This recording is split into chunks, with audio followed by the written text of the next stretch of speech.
Lakers mapapaisip kay D'Lo, Luka Doncic God mode at Booker na sayang ang effort. So parang ngaso ng balita mga idol ay patungkol sa Phoenix Suns. Nakalaban nga ng Suns ngayon ang Indiana Pacers at si Booker nga ay maganda ang gising.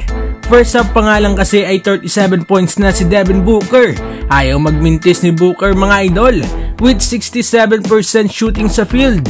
Sa second half ay gumawa naman ng 25 points si Booker para magtali ng game high, 62 points, 5 rebounds at 4 assists.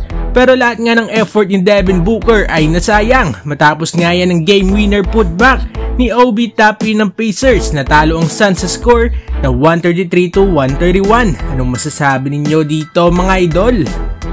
At para naman sa sunod na balita ay patungkol sa Dallas Mavericks.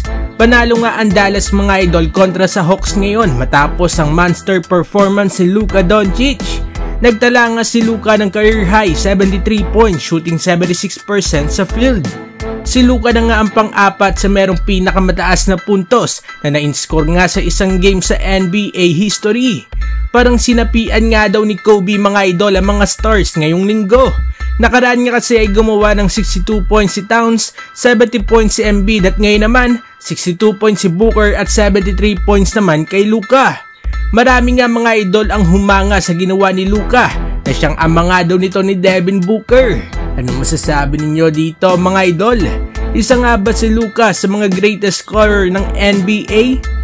At para naman sa uling balita mga idol ay patungkol sa Los Angeles Lakers.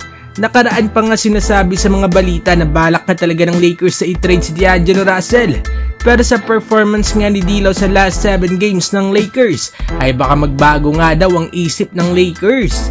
Nag-average nga kasi itong si D'Lo ng 27 points at 7 assists per game. At kung ganito nga daw ang magiging performance si D'Lo per game ay tiyak nga nang papaisip ang Lakers sa i-trade nga raw ito. Sa tingin ko nga mga idol kaya tumaas ang performance ni D'Lo ay hinahayaan na nga siya ng Lakers na lumaro sa kanyang playing style. Sa last 7 games nga ay mapapansin na itong si D'Lo na talagang nagtitipon nga sa opensa ng Lakers at secondary na nga lang si LeBron.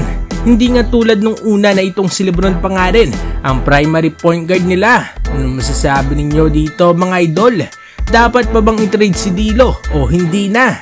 Mag-komento sa baba at ating babasahin yan. Huwag kakalimutan na mag-like at subscribe para sa iba pang balitang NBA.